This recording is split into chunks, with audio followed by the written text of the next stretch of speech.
Hi, this is the real Sickle Cell Warrior with a news update, a Sickle Cell update. We're starting out the year uh, one.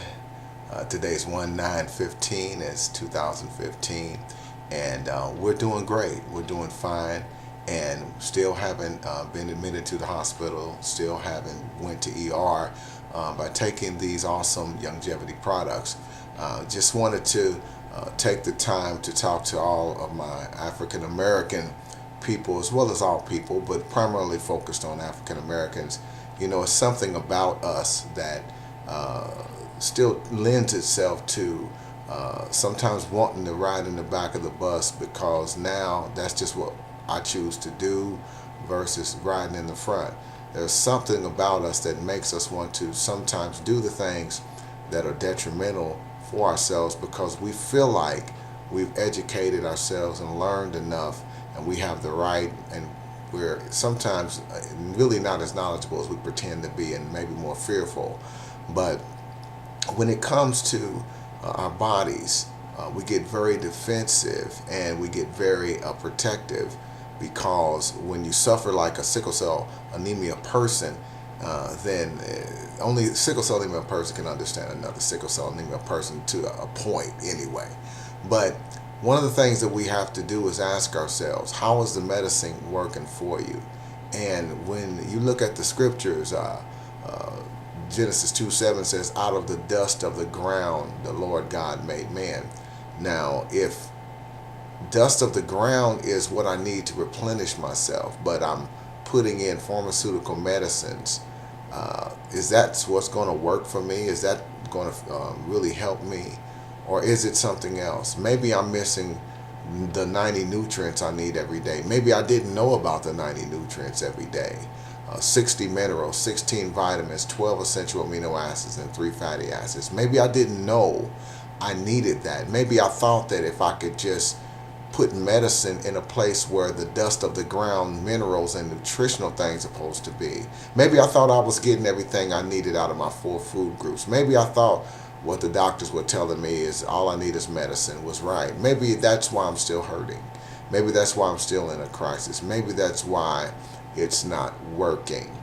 Um, so I just wanted to give an update to say, hey, we're still doing good, and we hope that all the analytical people and all the doubtful people and all the people that want to get all the statistics and say, well, no, I want to see the paperwork to make sure this works or that works or how much of this, and just tell me this: what does a vitamin do? 99.99% of the people don't know what a vitamin does, but they want to look at statistics and paperwork. If we introduce them to something natural, something that's going to work. Here's the kicker. Now, there are some herbal things that will help, but like I got a YouTube email. Someone was telling me about the oil of oregano and coconut oil, and all those particular things. And those things can be good, but there's one little problem with those oils. If they are exposed to oxygen, the good things that they do, the antibacterial, the antifungal, will still, yes, they can still work. But the bad thing about oil exposed to oxygen is it oxidizes, and it causes free radical damage and inflammation and arthritis, cancer, all the different things in the body. So even though you take a step forward with the oil of oregano and the coconut oils and all these other essential oils, that if you don't, if you ingest them and they're not sealed, vacuum packed and sealed in nitrogen, then they're going to oxidize and they're exposed to oxygen. It's kind of like if you look at an apple, if you buy the apple and leave it out on the parking lot about a day, just a day, and then you go get it and eat it, it's probably not going to be good for you. So these are the things, as well as other things, that we need to learn about our bodies when it comes to sickle cell anemia. And if you really, really, really are tired of having sickle cell crises, if you're tired of just being sick and you're hooked into those tubes, and you're clotting up, and they have to shoot you in the stomach, with a needle or something, and they have to catheterize you, and you got all these IVs in, getting blood transfusions. If you're tired of all that, and if you're tired of saying, well, my sickle cell's different than yours, and what's your blood count, and what's this, and what's that, what difference does it make? If your blood count goes up 5 points from wherever you are, 3 points from wherever you are, and you begin to not feel as bad, you begin to feel 100% better from how you used to feel.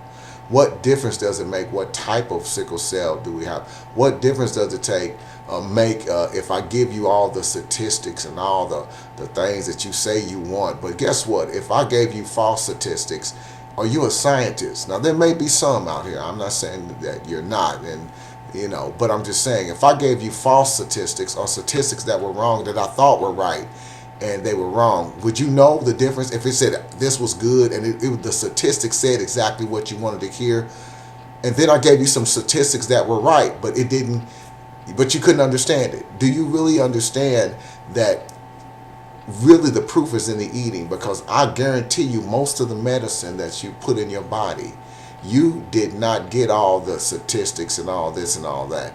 You maybe learned to do all that, but guess what? With all that said and done, if all your study and all your statistics and all the things that you want to scrutinize and grill someone else over before you accept something that will work, like what we have to offer you, basically, is it working for you? How is it working for you? Because if it hasn't worked for you with all the history of study and background and all the checking and the I Spy and the time in the library and on Google and all that, and running back and forth asking this expert and ask that expert, if that worked for you, you wouldn't be in the condition of needing some help. That always amazes me. So once again, we hope that this finds you in well and with an open mind to at least try. I would say this, for what we have to offer, Dr. Joe Wallach actually helped to cure or reverse, prevent sickle cell anemia in white-tailed deer, and through simple nutritional formulas. It's already documented. It's already in the Smithsonian as a national treasure in the book called Diseases of Exotic Animals. Among 900 other diseases, 899, because I know someone, if I don't say it exactly right, they'll say, see, you said 900, it was actually 899. Well, among 899 other diseases, sickle cell was just one of those particulars. That's what I really like about it. And so, well, phone's ringing, got to go.